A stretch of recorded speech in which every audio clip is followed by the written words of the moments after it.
안녕하세요. JTB의 J입니다.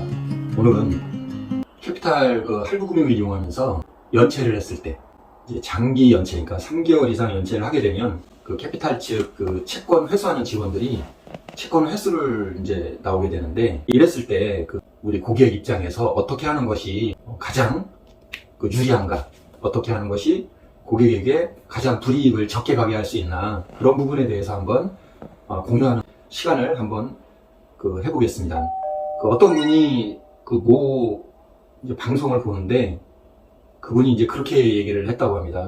연체를 하게 되면 캐피탈 쪽 형님들이 방문한다. 형님이 이제 방문을 해서 자동차를 뺏어간다. 그러니까 뺏기지 않으려면 기계식 주차장 그쪽에다가 놔두면, 자동차를 놔두면 자동차가 거기 있는 거 알아도 가져갈 수 없다. 캐피탈에서. 이렇게 이제 방송을 하는 것을 이제 보았다고 이렇게 저한테 말씀을 주셔서, 제가 그 부분을 잠깐 이제 설명을 드리면, 설명하기 전에 제가 이제 채권 관리를 할 때는 내비게이션이 없었어요. 지금은 내비게이션을 이렇게 주소를 넣으면 이제 바로 찾아갈 수가 있는데, 그때 당시는 이제 내비게이션이 없기 때문에 지도책을 펴서 이제 자를 이렇게 대가지고, 여긴 2mm 가면 2mm는 500m 이런 식으로 우리가 이제 맞춰가지고 이렇게 고객 채권 회수를 하러 고객 집으로 이렇게 찾아가고 그렇게 했었습니다. 우선 방송에서 나왔다는 형님들이 방문한다, 이것부터 말씀을 드리면, 형님이 아니고 그냥 캐피탈사의 채권관리 사원입니다. 사원. 형님은 절대 아니고요. 그냥 직원입니다. 직원. 월급 받는 직원. 그리고 자동차를 뺏어간다, 이것도 조금 이제 안 맞는 것이, 자동차를 뺏어갈 수가 없습니다. 만약 뺏어가면 건 불법적인 행위가 되기 때문에 법적으로 문제가 됩니다. 그리고 이제 기계식 주차장에다 이렇게 놔두면 가져갈 수 없다, 이렇게 얘기하는데, 기계식 주차장에다 놔뒀든 그 이상 어떤 다른 곳에 놔뒀든 간에, 놔두면 놔둘수록 고객분이 이제 사실은 금전적으로 손해를 많이 보게 되어 있습니다. 왜 그러냐면, 첫째는 우선 고객분이 연체를 하면 캐피탈사에서 이렇게 전화가 와요.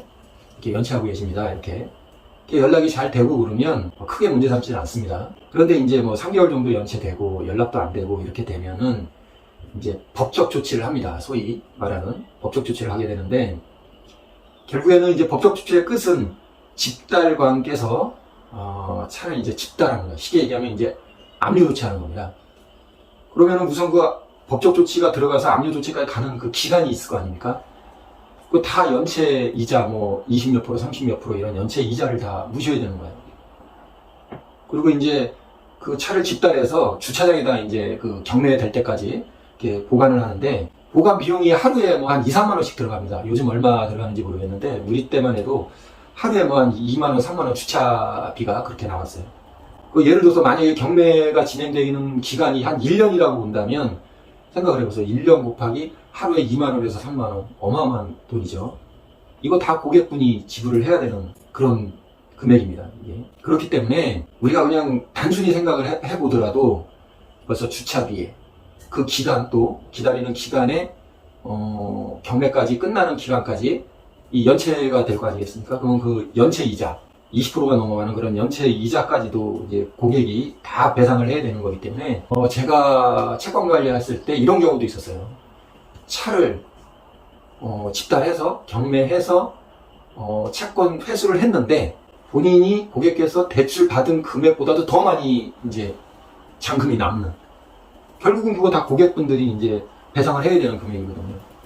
그런 경우도 있었어요. 그래서 결론적으로 제가 말씀을 드리면, 만약에 내가 연체를 하는데 도저히 내가 상환할 수 있는 그런 지금 상황이 아니다, 그런 상황에서는 먼저 캐피탈 쪽에다 얘기해도 돼요. 내가 이 차를 매매를 해서 우선 상환하고 나머지 금액도 이렇게 상환하겠습니다. 이런 식으로 서로 협의하는 것이 좋다.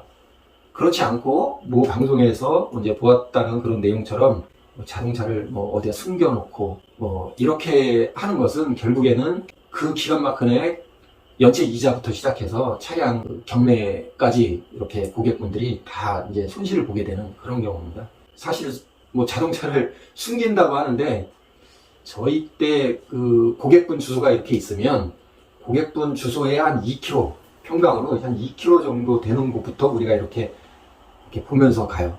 왜냐면 고객분들이 집 앞에다가 이렇게 바로 놔두는 분들도 계시지만 혹시 누가 와서 그 차를 가져갈까봐 집에서 좀 멀리 이렇게 떨어진대. 본인이 이제 뭐 그 차를 이용을 할 때는 본인만 아는 길로 이렇게 걸어가서 그 차를 타고 갈 수 있게끔 한 2km 정도 이렇게 되는 곳에다가 이렇게 차를 주차해 놓는 경우도 많았습니다, 예전에는. 근데 사실 채권 회수하는 사람들은 또 그걸 알기 때문에 2km를 이렇게 돌아보면서 그 차를 찾아가지고 채권 회수하는 그런 경우들이 많습니다.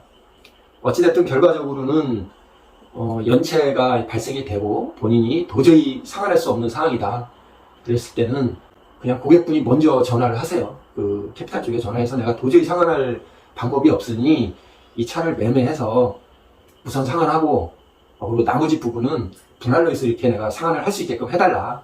이런 식으로 캐피탈 쪽과 협의를 해야지 이것을 감추고 숨기고 협조하지 않고 이렇게 하게 되면 그 하게 되는 모든 순간순간들이 다 돈이에요. 그거 다 고객분이 이제 상환을 해야 되는, 배상을 해야 되는 그런 상황이 벌어지는 겁니다. 자, 오늘은 여기까지 하겠습니다. 어떤 제 지인분이 그 방송을 보고서 정말로 이게 연체했을 때는 어떻게 하는 게 고객에게 가장 불이익을 적게 주는 방법인지 알고 싶다고 해서 오늘은 채권 회수에 대해서 이렇게 서로 공유를 해봤습니다. 오늘 여기까지 하겠습니다. 저는 JTB의 제이였습니다.